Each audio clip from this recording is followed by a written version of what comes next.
Hello, good morning to all of you. जैसा कि हम लोग सरस्वती गणित बोध भाग 6 आज की वीडियो में हम लोग क्वेश्चन नंबर 3 देखेंगे। जैसा कि हमने पिछली वीडियो में क्वेश्चन नंबर 2 तक कंप्लीट किया था, तो आज की वीडियो में हम क्वेश्चन नंबर 3 देखेंगे। प्रश्नावली हमारी चल रही थी 3.4 कक्षा षष्ठ मतलब कि 6 और निम्नलिखित पहला तीसरा नंबर क्वेश्चन है, निम्नलिखित के प्रथम 3 सारगुणनखंड ज्ञात कीजिए। तो हमें फर्स्ट ए पार्ट दिया हमारा है 6 और 8 के, बी पार्ट दिया हमारा है 12 और 18 के।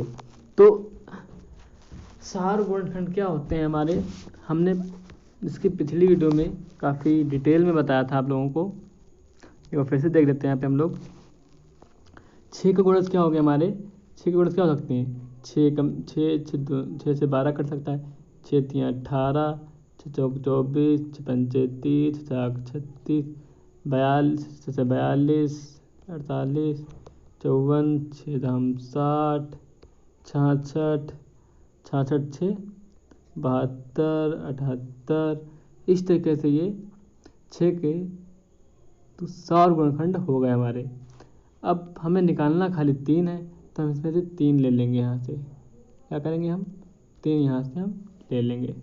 हमने 3 सारगुणनखंड ले लेंगे, प्रथम के 3 सारगुणनखंड बोल रहे हैं, तो हमने 6 12 और 18 मान लेंगे इसको हम। यही हमारा आंसर हो जाएगा। सॉरी, ये नहीं होगा, मैंने फिर 6 के सारगुणनखंड सारे निकालेंगे हम, 78 से निकाल लिए। अब क्या करेंगे, हम 8 के निकाल लेंगे, फिर उसमें जो कॉमन होगा वो लेंगे हम, प्रथम 3 सारगुणनखंड। अब क्या करेंगे, हम 8 के निकालेंगे, तो 8 के 8 और 16 हो जाएगा, 24 32 40। 8 का पढ़ा पे लिख दो पूरा आप, 8 का 8 8 16 24 32 40 47 56 28 64 8 9 72 और 8 धाम 80 करना, तो 8 धाम 80 भी कर सकते हो, कोई दिक्कत नहीं होगी। बट हमें प्रथम 3 लेना है कॉमन, जो कॉमन होंगे इसमें भैया ले लेंगे। तो मैंने देखा 24 इसमें है, 24 में भी है, तो प्रथम 3 लेना था, मैं पहले 24 ले लिया। इसके बाद देखेंगे इसमें कौन सा कॉमन ले सकते हैं हम, 30 36 42 48 32। इसमें हमने देखा 48 यहाँ पर है और 48 इसमें भी है, तो मैंने 48 ले लिया। इसके बाद देखेंगे इसमें 72 है, इसमें भी 72 है लास्ट में, तो मैंने 72 ले लिया। इस तरीके से हमने प्रथम 3 जो है सारगुणनखंड हमने ले लिया।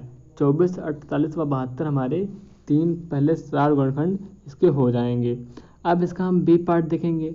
बी पार्ट में हमारा क्या है, 12 और 18 के प्रथम 3 सारगुणनखंड लेना हमें। तो हम क्या करेंगे, 12 का पढ़ा लिख के चले जाएंगे, 12 12 12 24 32 42 43 60 62 72 83 62 96 92 61 12 120। अब 18 का लिख लेंगे, 18 का 18 36 38 54 72 90 18 18 18 26 18 44 18 180। अब प्रथम 3 सारगुणनखंड देख लेंगे कौन कौन से कॉमन इसमें है। तो मैंने देखा इसमें 36 पहला, 36 में भी, फिर देखा हमने 72 देखा, इसमें 72 इसमें 72 2 हो गए। तीसरा देखा मैंने 96 तो होगा नहीं, और क्या हो सकता है इसमें 108 इसमें है, 108 इसमें भी है। तब मतलब कि प्रथम 3 सारगुणनखंड क्या हो जाएंगे हमारे, 36 72 व 108। इस तरीके से 12 और 18 के सारगुणनखंड हो जाएंगे।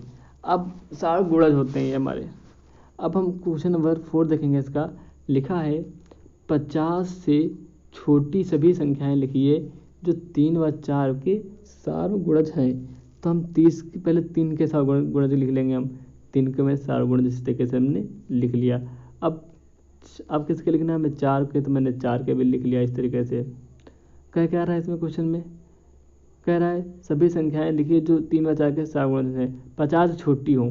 तब सिंपल है भाई, 50 तक, 50 से छोटी लिखेंगे हम, जो भी कॉमन होगा इसमें। तो मैंने देखा कॉमन कौन कौन से हैं, 12 लिखा पहले, तो 12 कॉमन हो गया। उसके बाद देखा मैंने 24, तो इसमें भी 24, इसमें भी 24। इसके बाद इसमें देखा 36, इसमें भी 36।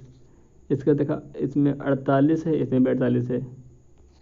अब भाई इसके बाद के नहीं लेंगे हम, क्योंकि लिखा है 50 से छोटी, तो हम 28 रखेंगे। इस तरीके से इसकी 3 व 4 के सारगुणज हो जाएंगे हमारे 12 24 36 व 48। इस तरीके से हम क्वेश्चन नंबर 4 को भी आज के वीडियो में कंप्लीट किया। अब हम क्वेश्चन नंबर 5 देखेंगे। क्वेश्चन नंबर 5 कुछ इस तरीके से हमारा अधोलिखित में कौन सी संख्याएं सहभाज्य हैं। तो सहभाज्य क्या होती है आप लोगों को पता होना चाहिए इसके बारे में। 15 और 37 ए और बी है 18 और 35 ई है 216 और 215 और एफ 81 और 16। ये हमारी सारी सहभाज्य हैं। अब हम इसका क्वेश्चन नंबर 6 देखेंगे। क्वेश्चन नंबर 6 क्या है हमारा, एक संख्या 5 और 12 दोनों से विभाज्य हो तो किसी अन्य संख्या से यह सदैव विभाजित होगी। अब हम क्या करेंगे इसमें भैया, करेंगे इसमें क्या हम क्या लिखा है, यदि एक संख्या 5 और 12 दोनों से विभाजित हो तो किसी अन्य संख्या से सदैव विभाजित होगी। देखो 60 जो है ऐसी संख्या है जो 5 से भी विभाजित हो जाएगी 12 से भी विभाजित हो जाएगी।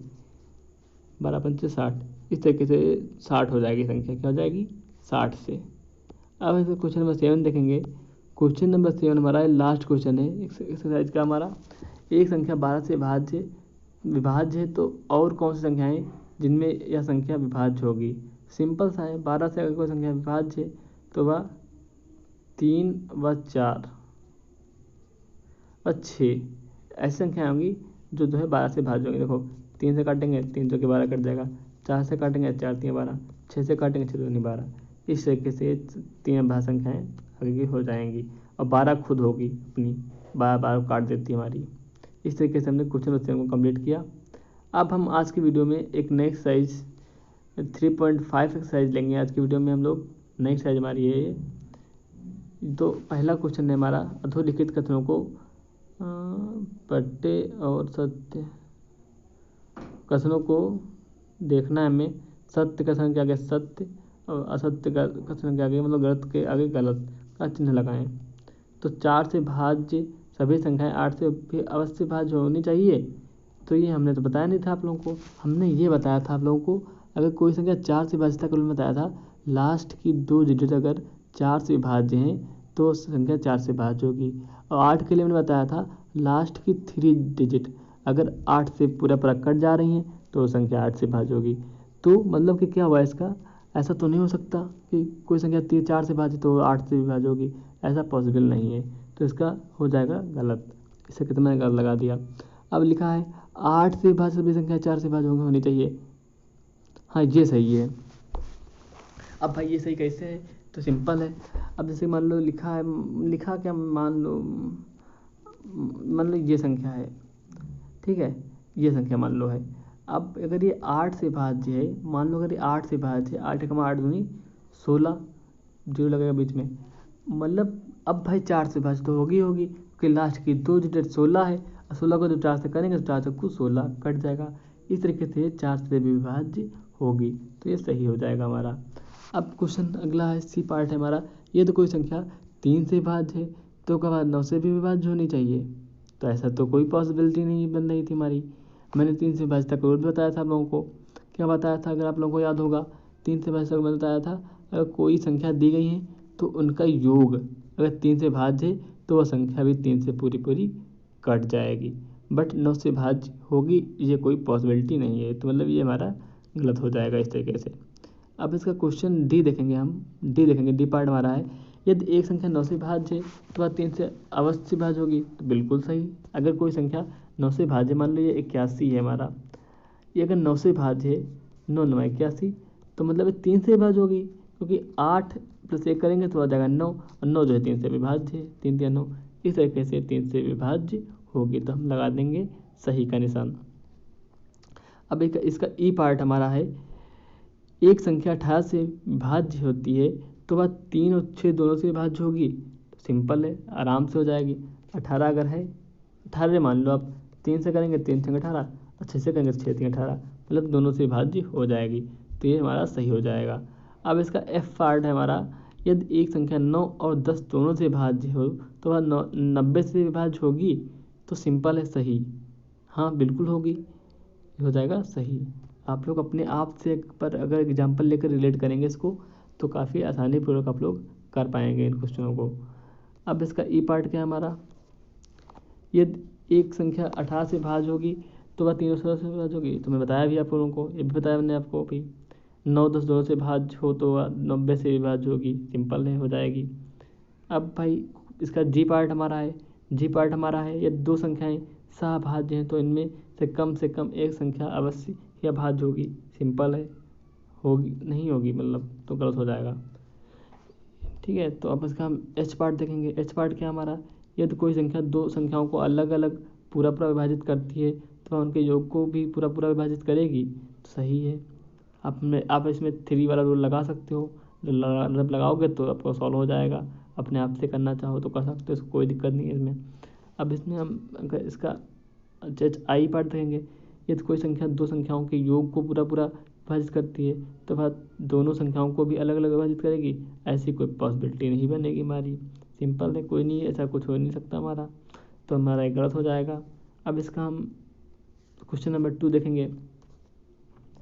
क्वेश्चन नंबर 2 हमारा कह रहा है 4 अंकों की सबसे बड़ी संख्या लिखिए और उसे अभाज्य गुणनखंड के रूप में व्यक्त कीजिए। तो 4 अंकों की बड़ी से बड़ी संख्या क्या होती है, आप लोगों को पता होना चाहिए। 4 अंकों की बड़ी से बड़ी संख्या क्या होती है हमारी, 9999, 9999, ये हमारी 4 अंकों की बड़ी से बड़ी संख्या होती है। कह रहा है सबसे बड़ी संख्या लिखिए जो उसे अभाज्य गुणनखंड के रूप में व्यक्त कीजिए। तो अभाज्य गुणनखंड आपको पता होना चाहिए कैसे निकालते हैं। 9 9 9 9 9 को क्या करेंगे, 2 से तो कटेगा नहीं, 3 से कटेगा ये, तो 3 3 3 3 3 3 3 तो कट जाएंगे। अब 3 से करेंगे 1 1 1 1 1 मतलब 11, तब कैसे करेंगे, क्या कम क्या मतलब 1 0 1 आ जाएगा, मतलब ये हमारे हो जाएंगे अभाज्य गुणनखंड, ये हमारे सारे अभाज्य गुणनखंड हो जाएंगे। इस तरीके से हम अभाज्य गुणनखंड ज्ञात करते हैं। तो अब हम इसका क्वेश्चन नंबर 3 देखेंगे। क्वेश्चन नंबर 3 क्या कह रहा है, यदि भाज्य संख्या के अभाज्य गुणनखंड में किन गुणनखंडों को सम्मिलित नहीं किया जाता है। तो एक और स्वयं को कभी सम्मिलित नहीं किया जाता है, अभाज्य गुणनखंडों में एक और स्वयं को कभी सम्मिलित नहीं किया जाता है। अब हम इसका क्वेश्चन नंबर 4 देखेंगे। क्वेश्चन नंबर 4 क्या है हमारा, 4 अंकों की सबसे छोटी संख्या लिखिए और उसे अभाज्य गुणनखंड के रूप में व्यक्त कीजिए। तो 4 अंकों की छोटी संख्या क्या होगी हमारी, 1000। अब 1000 को व्यक्त करना है हमें किसमें, गुणनखंड के रूप में, तो हमने 1000 के गुणनखंड कर लिए हमने। 1000 को 2 से करेंगे 500 आएगा, 500 को 2 से करेंगे 250 आएगा, 5 को फिर करेंगे तो 25 आएगा, इसी तक 25 आएगा, 5 आएगा, 1 आएगा। इस तरीके से हमने इस गुणनखंड मैंने कंप्लीट कर लिया। अब क्या करेंगे कि 2 × 2 जो लिखे हैं यही हमारे सहभाज्य का गुणनखंड हो जाएंगे हमारे, 2 × 2 × 2 × 5 × 5 × 5। इस तरीके से हमने क्वेश्चन नंबर 4 को भी कंप्लीट किया। अब इसका क्वेश्चन नंबर 5 हमारा है। क्वेश्चन नंबर 5 क्या हमारा, तो यही पढ़ लेते हैं आप लोग। क्वेश्चन 5 साफ नहीं दिखेगा आप लोगों को।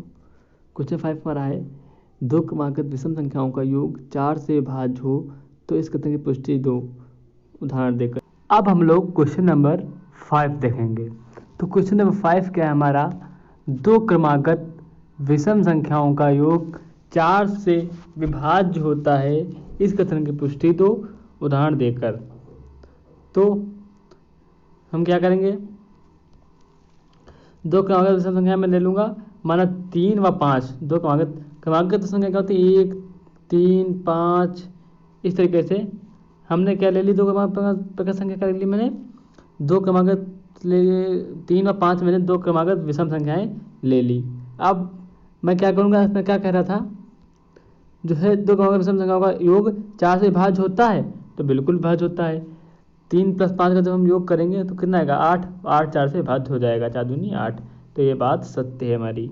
मतलब इसी प्रकार मतलब और लेना चाहें हम तो 5 और 7 ले सकते हैं, 7 5 12, 12 भी जो है 4 से कट जाएगा, 4 3 12।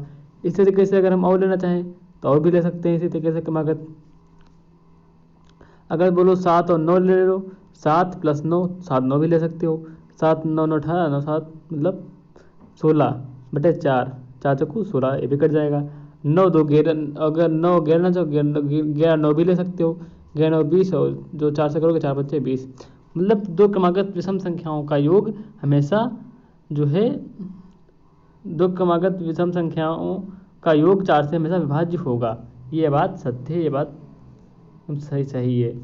तो अब हम इसका क्वेश्चन नंबर 6 देखेंगे। जैसा कि मैंने क्वेश्चन नंबर 5 कंप्लीट किया, अब इसका क्वेश्चन नंबर 6 है हमारा, 3 क्रमागत संख्याओं का गुणनफल सदैव 6 से विभाजित होता है, इस कथन का सत्यापन उदाहरण कीजिए। तो मैंने 3 क्रमागत संख्याएं मैंने मान ली, 1 2 3, 1 2 3, इस तरीके से मैंने 3 क्रमागत संख्याएं मान ली। तो इनका गुणनफल मैंने क्या किया, 1 क्रॉस 2 क्रॉस 3 इक्वल टू 6।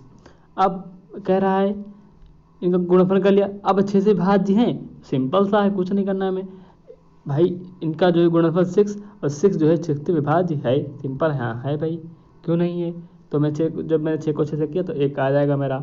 इसी प्रकार हम और ले सकते हैं, 7 8 9 ले सकते हैं। अगर 7 8 9 का गुणा करेंगे हम, बटे 6 से भाग करेंगे, आराम से कट जाएगा। करना 2 3 6 काट लें से, 2 3 से 2 चौके 8 काट दो, हमसे 3 कम से काट दो, 3 3 काट दो, मतलब 4 3 12 बचते 84। इसका आंसर हो जाएगा 84। मतलब आंसर निकालना मतलब हमें बताना है, तो कट जाएगा। ये क्या होगा, कट जाएगा। इस तरीके से आप काट सकते हो, भाग कर सकते हो। हेंस प्रूव यहाँ देख सकते हो आप। अब इसका क्वेश्चन नंबर हम लोग 7 देखेंगे। क्वेश्चन नंबर 7 हमारा कह रहा है, 729 के सभी अभाज्य गुणनखंड ज्ञात कीजिए और उन्हें आरोही क्रम में व्यवस्थित कीजिए। तो सिंपल है, 729 के गुणनखंड कर लेंगे हम। यहाँ से देख सकते हो आप, 7 से करेंगे तो कि यहाँ पे देखो ना, 2 से होगा, कोई लास्ट में 9 है। 3 से देखेंगे, 3 से भी नहीं होगा। 3 से कटने का नियम क्या होता है, इनका योग जो है 3 से कटना चाहिए। 7 1 8 8 2 10 10 9 19, 19 3 से नहीं कटेगा, मतलब 3 से भी नहीं कटेगा ये। अगर हम 5 से देखें, 5 से तो बिल्कुल नहीं कटेगा, ये 5 के लिए लास्ट में 0 और 5 होना चाहिए। 6 से भी नहीं कटेगा, 7 से नहीं कटेगा, 7 से कटेगा ये, 7 से कट जाएगा ये। 7 से काटेंगे, 7 दूनी 14 और 3 पहले 7 चौक 28 लगेगा, फिर 7 बार कटेगा। 7 3 सॉरी 7 दूनी 14 लगेगा, 14 और कितना, 7 दूनी 14 बचेगा 3 3 2, 7 चौक 28 लगेगा, 4 29 बचेगा, 7 से 49 लग जाएगा। अब भाई हम कैसे करेंगे इसे। अब ये 8 से भी नहीं कटेगा, 9 से भी नहीं कटेगा, 10 से भी नहीं, 11 से भी नहीं कटेगा, इसी से 13 से कटेगा। 13 से जब इसे काटेंगे हम, या 19 से भी कट जाएगा ये हमारा। अगर इसे 19 से काटना चाहें, 247 को अगर हम 19 से काटना चाहें, 1 सेकेंड, 247 को जो है 19 से पहले काट देंगे, कोई दिक्कत नहीं होगी। 19 कम 19 19 19 और 24 20 21 22 23 24, मतलब 4 नहीं कटेगा ये, 19 से नहीं कटेगा ये पहले 13 से कटेगा। सॉरी, सही तो बताया था मैंने, पहले 13 से कटेगा ये।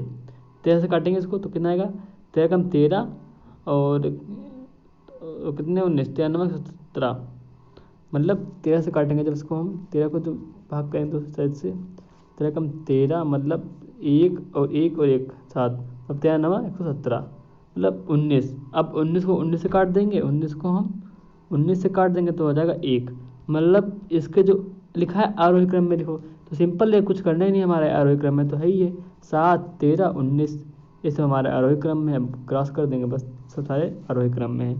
इस तरीके से हमने क्वेश्चन नंबर 7 को कंप्लीट कर लिया आज के वीडियो में। अब इसको हम क्वेश्चन नंबर 8 देखेंगे। क्वेश्चन नंबर 8 इसका है, अधोलिखित में कौन सा अभाज्य गुणनखंड है। तो अभाज्य गुणनखंड कौन कौन से हैं, अभाज्य गुणनखंड कौन सा है, इसमें अभाज्य गुणनखंड इसमें बी वाला है। कौन सा है, बी वाला।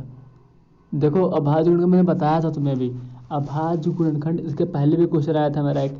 अभाज्य गुणनखंड होते हैं हमारे 3 5 7 9 11 13 15 कट जाएगा, 15 कट जाएगा, ठीक है।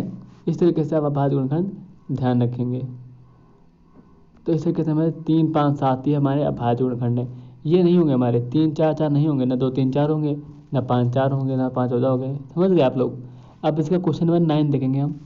क्वेश्चन नंबर 9 क्या है हमारा, क्या लिखा है, भाग किए गया क्या लिखा है ये, भाग किए ज्ञात कीजिए कि क्या विभाज्यता भाग गया, समझ नहीं आ रहा क्या लिखा है, जो किए गए ज्ञात कीजिए। हम आगे पढ़ लेते हैं क्या लिखा है, कि क्या 25 110 संख्या 45 से विभाज्य है। क्रम से आगे देखते हैं अब हम। हाँ, तो हम देखते हैं संख्या 25 को 10 संख्या 45 से विभाज्य है, क्योंकि 45 के फैक्टर 5 और 9 हैं, अलग अलग पूरी पूरी विभाजित करते हैं। तो आप लोग यहाँ समझ लेंगे आप लोग। 25 से 10 संख्या 45 से भाज्य है, तो हाँ क्यों नहीं भाज्य है। 45 जो है कितने 45 के भाज्य गुणनखंड क्या होंगे, 5 9 45 होंगे। अगर हम 5 को काटना चाहे तो 25 कट जाएगा, और जो है 5 2 10 और 5 2 10 कट जाएगा आराम से। तो मतलब अगर इसमें का एक भी गुणनखंड इन दोनों को काटता है तो मतलब वो उसका जो है विभाज्यता है। ये सिस्टम है इसमें। इस तरीके से आप इसको सॉल्व कर लेंगे, यही इसमें बताया भी गया है। आप यहाँ से भी देख सकते हो संख्या 45 के विभाज्य है, क्योंकि 45 के वेक्टर जो है 5 और 9 अलग अलग पूरे से विभाजित हैं। इस तरीके से आप लोग कर लेंगे इसको। अब इसे क्वेश्चन नंबर 10 देखेंगे हम लोग। क्या कह रहा है, चार भिन्न भिन्न अथवा अभाज्य गुणनखंडों वाली सबसे छोटी संख्या क्या है, मुझे ज्ञात कर सकते हैं। तो देखो छोटी छोटी अभाज्य संख्या क्या होंगी, 2 × 3 × 5 × 7, 2 × 3 × 5 × 7। इसके जब गुणा करेंगे सबकी मल्टीप्लाई करेंगे तो कितना आएगा 210। यही हमारा आंसर हो जाएगा, क्योंकि यहाँ पे छोटी छोटी बोल रहा है। क्या बोल रहा है, भिन्न छोटी संख्याएं। छोटी संख्या यही होंगी 2 3 5 7, क्योंकि जब मल्टीप्लाई करेंगे तो कितना आएगा 210। अब इसका क्वेश्चन नंबर 11 देखेंगे हम लोग। क्वेश्चन नंबर 11 हमारा है, यहाँ 60 के लिए 2 भिन्न गुणनखंड वृक्ष दिए हैं जिनमें अज्ञात संख्याएं लिखिए। तो हमें अज्ञात संख्याएं याद करने में 60 की देखो है, जैसे कि 60 है, ठीक है। तो 60 को कैसे लिख सकते हैं हम, 6 दहम 60। अब फिर 6 के करेंगे गुणनखंड, 6 के गुण क्या हो सकते, 2 3 6 हो सकते हैं। अब 10 के क्या हो सकते हैं, 10 के हो सकते हैं 2, इसके हो सकते हैं 5। अब बस इतने हो सकते हैं ये। तो अब इसका अब है 60। और क्या हो सकते हैं इसमें, और क्या हो सकते हैं, और देखो 60 के कर सकते हैं 60 30 और दूनी 30 कर सकते हैं।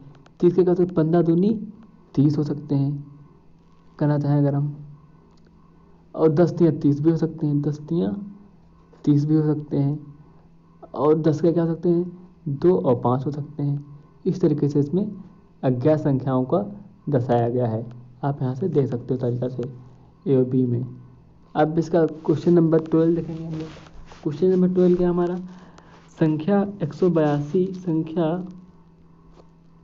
182 लिखा है ये संख्या